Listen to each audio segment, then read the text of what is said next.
El tercero es de Lorena Di Chiara, Federico Ferrés y Felipe Bastarrica, Impact of Electromobility Deployment Scenarios in the Power System of Uruguay by 2028. Bueno, voy a estar presentando un estudio que hicimos desde el Observatorio de Energía y Desarrollo Sustentable de la Universidad Católica, junto con la ingeniera Lorena Di Chiara y el economista Federico Ferrés. En cuanto a contenido, bueno, tiene un breve contexto global. Bueno, capaz que mejor era importante decir sobre qué es el estudio. Hicimos un impacto de la penetración de vehículos eléctricos en Uruguay hacia 2028.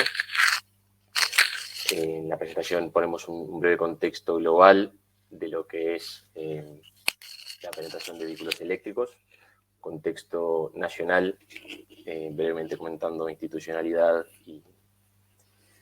y bueno, lo que es la situación de un poco del sistema eléctrico. Luego lo que es la flota actual considerada y proyectada para el horizonte de estudio, que es 2028. Lo que fueron las hipótesis de simulación y otras. Y por último, comentar un poco los resultados del estudio. En cuanto a contexto global, bueno, creo que todos estamos bastante enterados de lo que es la penetración, porque salen noticias todo el tiempo. Ha habido grandes ganancias de eficiencia y reducción en costos en lo que es baterías y los vehículos per se. Y bueno, esto aparejado a lo que son los compromisos ambientales a nivel mundial, post compromiso de París y ahora reforzados luego de la COP26 en Glasgow por mantener el cambio climático a 1.5 grados Celsius y tratar de lograr un balance neto de emisiones de gases de efecto invernadero para 2050, han impulsado estas inversiones y demandas. Y bueno, claramente también las ganancias en autonomía han incentivado también a que haya demanda a nivel particular. Al momento de hacer el estudio, un informe bastante amplio al respecto, que consideramos para este contexto global, es de la Agencia Internacional de Energía. En cuanto a este informe, estudio de la IEA que comentaba, tiene en la izquierda lo que es el crecimiento exponencial de la flota de vehículos eléctricos, que es, bueno, considerable, ¿no? Pasa de unos pocos miles a nivel mundial en 2010 a más de 7 millones, y se ve, bueno, los principales jugadores, ¿no? Como es de esperar, China, Europa y Estados Unidos, siendo prácticamente la mitad de la flota mundial en China. Acá lo que es PHEV son plugins híbridos, enchufables híbridos, digamos. Los BEV son a batería, vehículos eléctricos a batería. Y en la parte derecha, que aparecen los PLD, son de pasajeros, y los LCB son ligeros de pasajeros los PLD, y los LCB ligeros de comerciales. Y se ve cómo se espera que siga siendo exponencial el crecimiento hacia 2030. Incluso con un escenario de desarrollo sostenible más ambicioso, la flota puede llegar a 250 millones a nivel mundial. Pero que es el contexto nacional, un jugador fuerte es el proyecto MOVES, implementado por el PNUD con fondos de GEF y ejecutado por el Ministerio de Industria, Energía y Minería, el Ministerio de Ambiente y Ministerio de Vivienda y el MOTMA. Y que han impulsado, bueno, además de cambios regulatorios, incentivos y lo que ya hay de COMAP, etcétera. Y bueno, es importante comentar también que estas fotos que sacamos de 2028 son con la información disponible al momento de hacer el estudio, pero en el corto plazo están habiendo incentivos y distintas políticas que promuevan la movilidad eléctrica que cambien la foto, ¿no? Por lo cual es un escenario, se podría decir, conservador. Tenemos en Uruguay la tarifa de UTE para movilidad eléctrica, para puntos de carga en la vía pública, que tiene un fuerte incentivo a sobre todo un fuerte desincentivo a consumir en la punta. De hecho, es la tarifa más cara de todo el pliego tarifario, son los 15 pesos por kilovatio hora de energía de la tarifa esta de movilidad eléctrica, pero con el incentivo a consumir en valle. Y una característica no menor de nuestro sistema que reforzamos en el estudio son los excedentes de generación. En la parte de arriba tenemos lo que es demanda promedio de 2019 y 2020, junto con potencia promedio otorgada por la eólica.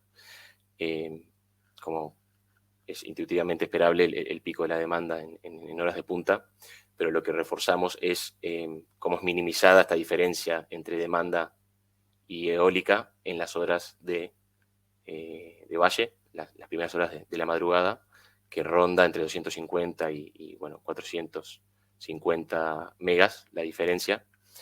Y abajo ponemos con probabilidad de excedencia 20, 50 y 80 estos excedentes en los próximos años, que como puede verse cambian mucho en cuantía, ¿no? Si bien hay una probabilidad alta de esperar una buena cantidad de excedentes, no es menor la probabilidad de que hayan muy pocos excedentes, ¿no? El área gris es la probabilidad de excedencia 20%, lo cual complejiza este tipo de decisiones si es que van a hacerse pura y exclusivamente considerando excedentes. Respecto a lo que es flota actual y proyección, acá en la tabla tenemos lo que fue para 2020 la flota considerada. Usamos la base de datos de MOVES junto con la del Ministerio y algunas notas periodísticas importantes que consideramos que podían lograr una flota correcta para 2020. Estamos hablando de unos 4.300, que puede sonar muy alto y es porque se considera todo lo que sea que tenga electricidad, digamos. Lo que son vehículos particulares eléctricos son un poco más de 300, luego comerciales 75, buses 32, más de 1.200 motos, y enchufables híbridos es el gran componente, digamos. Y para proyectar a 2028, la información pública más adecuada que encontramos al momento de hacer el estudio es la de la prospectiva de la demanda eléctrica de la DNE de 2018. Entonces, aplicamos las proyecciones de ese estudio a esta base de 2020 para tener la foto de 2028. Ponemos un escenario base y un escenario se llama NDC condicional, que son las NDC son las del Acuerdo de París, las contribuciones nacionales determinadas y condicionales a recibir fondos y hacer políticas un poco incluso más ambiciosas que las allí expuestas, por ejemplo, de porcentaje de agrocombustibles, entre otros. Y bueno, se ve que estas proyecciones consideradas harían que la flota tenga un crecimiento exponencial de entre casi 44.000 a posiblemente casi 82.000 vehículos eléctricos en el país a 2028. Acá en el gráfico ponemos solamente lo que serían los vehículos eléctricos puramente hablando, como se les suele llamar internacionalmente, los vehículos a batería, digamos, que ahí estarían llegando a 35.000 en 2028. Y repito lo que comentaba antes, ¿no? Esto es muy dependiente de las políticas que vayan a salir en el corto plazo. De hecho, estas tasas de crecimiento fueron hechas en 2018, hace 3 años, por lo cual consideramos que es un escenario bastante conservador, dado lo que son las políticas que estamos viendo últimamente, por ejemplo, de quitar el IMESI ahora a los vehículos eléctricos. Respecto a lo que fue la simulación e hipótesis, para ver el impacto en el sistema eléctrico de Uruguay, utilizamos el CIMSE, como el mismo modelo que se venía hablando en las otras presentaciones, y descargamos las salas de la programación estacional, la última disponible a hacer el estudio, mayo-octubre de 2021, y del informe de garantía de suministro, también de 2021, y no cambiamos ninguna de las hipótesis de estas salas, es decir, consideramos el mismo parque generador, hipótesis de expansión, etcétera, con paso horario. Lo único que cambiamos es la demanda de esta flota proyectada de vehículos eléctricos. También consideramos el sistema autárquico, sin comercio, importación, bueno, excedentes a precio cero. Y bueno, la demanda de la electromovilidad la simulamos en el bloque de Valle, en las horas de la madrugada, por lo que comentábamos recién, ¿no? De que hay un fuerte desincentivo a usar en la punta, si bien obviamente por emergencias va a ser utilizado. Tomamos ese supuesto de que la demanda está conectada, la demanda de electromovilidad está conectada en este periodo horario, y es una demanda para el escenario base de 28 megas y para el escenario ambicioso en ese condicional de 84 megas, que en la próxima diapositiva está de dónde salen estos números. Y no simulamos la posibilidad de que los vehículos eléctricos, más correctamente las baterías, puedan suplir demanda en horas de pico. Simplemente toman de la red, no dan de vuelta a la red. En cuanto a la energía consumida, tomamos las siguientes capacidades de baterías para los vehículos eléctricos de pasajeros: una batería de 50 kWh, de 60 para los comerciales, de 300 para los buses, y etcétera, en la tabla. Y las siguientes bueno, autonomías y por consiguiente frecuencias de carga cada 5 días para los eléctricos de pasajeros, una vez por día para los comerciales y buses, cada 3 días las motos, etcétera. Esto genera las siguientes demandas de energía con estos supuestos. Como puede verse acá en el total, la demanda diaria en megavatios hora de esta flota proyectada para 2028 rondaría entre 170 y 500 megavatios hora, que anualizado estamos hablando de un poco más de 180 gigavatios hora, por lo cual no es una demanda considerable para nuestro sistema. Estamos hablando de alrededor sería un 2% de la demanda de energía eléctrica del sistema, y la demanda de potencia rondando entre 28 y 84 megas.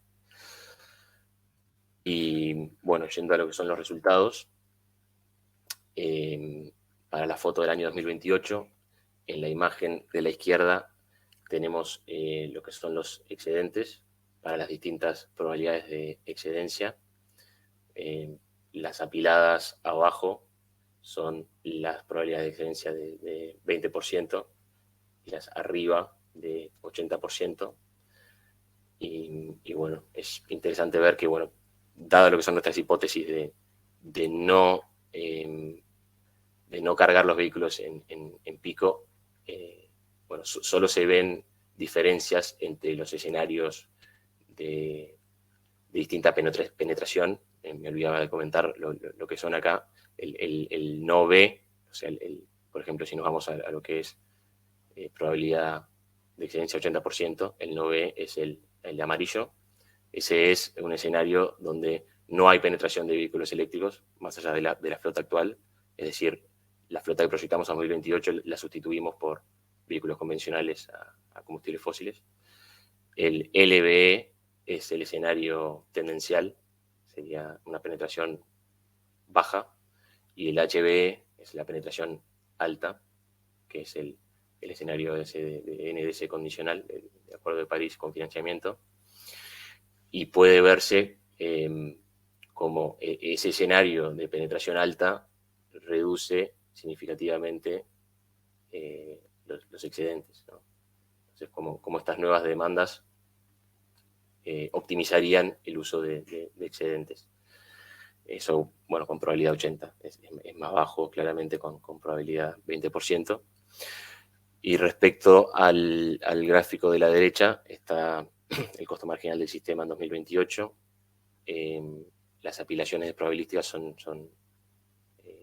al contrario que en la otra gráfica. Arriba tenemos las de probabilidad 20%. Y bueno, puede verse como con alta probabilidad de excedencia no implican un aumento significativo en costo marginal. Estas nuevas demandas, el costo marginal ronda entre $0 y $11, y con probabilidad 80%, ronda entre 39 y 93 dólares el costo marginal del sistema. Que allí también, bueno, está ese efecto del uso de excedentes y estas demandas, y bueno, y en parte la generación térmica adicional que puedan generar, como comentamos en esta diapositiva.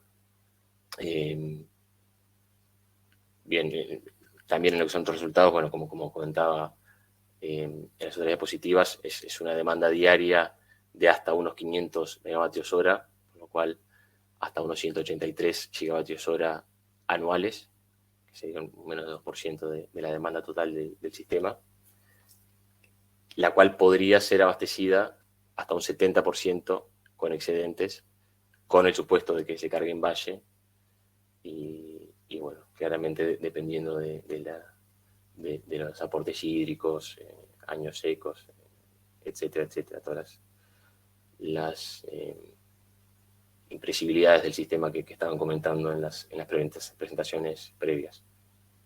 Estos vehículos eléctricos estarían sustituyendo entre 6 y 18 millones de litros de combustibles fósiles por año, lo cual ahorrarían al país entre 15 y 40.000 toneladas de CO2 por año, que no es solo el uso de combustibles líquidos para los vehículos tradicionales, sino también esa generación térmica adicional que tendría que despacharse